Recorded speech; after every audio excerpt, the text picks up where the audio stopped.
A və B paralel düz xətlər C isə kəsəndir. Cədvələ görə uyğunluğu müəyyən edin.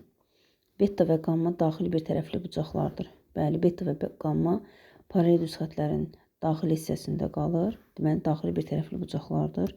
Bu doğrudur. Cədvəldə biz doğrudan doğru, yanlışdan yanlışa seçməliyik. Deməli, seçdiyimiz variantlardan biri 1-dir. İkincisi 2 beta üstəgəl qamma 180 dərəcədir. Xeyr. Beta ilə qammanın özü 180 dərəcədir. Deməli, bu cavab doğru deyil. Yanlışa baxaq. A üstəgəl B bərabərdir 120. Beta, A ilə beta qonşu bucaqlar olduğu üçün onların cəmi 180 olmalıdır. Deməli, A üstəgəl beta yanlışdır və biz bu cavabı yanlışdan yanlışa seçirik. Deməli, cavab olur 1-dən 3. Burada dördüncünü də oxuya bilərik. Alfa və beta qonşu bucaqlardır. Bəli, bu doğrudur. Ona görə də yanlışdan doğrunu götürə bilmərik.